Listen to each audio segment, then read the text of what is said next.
Let me tell you about one of the richest people that I know. And this is actually one of my friend's dads. It's kind of funny, most people, they think of wealth and think of rich. They think of people that have a ton of money. And this guy, yeah, he's pretty well set off. I wouldn't say he's like necessarily like a billionaire. And I've met billionaires. And I would say in some ways, like in a lot of ways, this guy's richer than a lot of billionaires.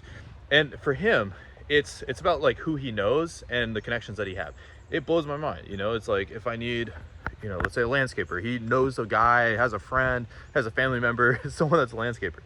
You need an attorney, this guy has an attorney. If you need like a dentist or a doctor, this guy knows somebody that's a dentist or a doctor.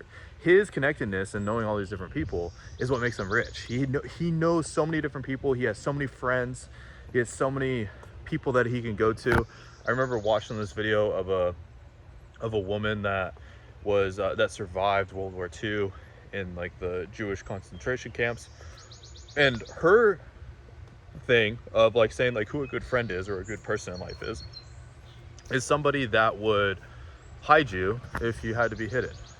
She had to be hidden, and maybe she got captured and stuff and found. But what made for a good friend after that she went through was the realization that a really good friend is somebody that I can trust to even like hide me and put their whole entire name and reputation on the line because they have that value in that relationship. And so that's, this guy that's I'm talking about here too, that's like one of the richest people I know. He has that. He has so many friends, he has so many family members, he has so many people that he is connected with, that if, like let's say that he needed something, like he has those people in his life. And that's what it's all about. It's like that's worth more than any sort of amount of money that you make. And that's something that you should be looking for when it comes to wealth and riches is, I've been seeing a lot online, there's a lot of like drama and all sorts of stuff of like, other people like calling out other people and saying things like, giving labels to people that are, not nice. And at the end of the day, we're all trying to get rich. We're all trying to do cool things with our life, and we're trying to just live a full life. The real enemy should not be each other. The real enemy should be, the education system. The real enemy should be politics. The real enemy should be, the people trying to take away our freedom. That's the enemy. These large corporations. That's the enemy. It's not us, each other, all trying to get rich here online. It's, it's that when a day comes where it's like you do need that connection, you need that friend, you need that person that's helping for that situation. It could be something subtle, like maybe the AC goes out in your house, or you have, like, I remember we actually had this house get flooded last year, just last year, and we needed people to help us. Like we had to go move out and go live in other places for a couple months. And yeah, we had the money to be able to do so, but if we didn't have the money, we would need to have friends that we could go sleep on their couches, or family members that we could go to, or friends that we could go to. And then also, when it came to like the needing of this place of getting fixed and repaired, we needed people that could help us out, that weren't gonna rip us off and just try to, just take the most amount of money that they possibly can. I've been ripped off and had a lot of money taken from me, or people just overcharge me all the time. And that's, where I say that this man is super wealthy. He's able to get us like, he's able to get us like the best prices. He's able to get us the best thing, like of just getting the job done because of who he knows.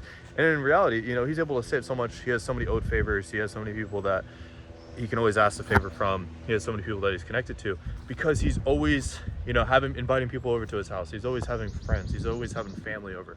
He's always, trying to give to the people around him. If it's not like tangible things, then it's, just a great day, a great time, a great moment, great memories with the people around him. And these things compound into making him a very valuable and a very rich man.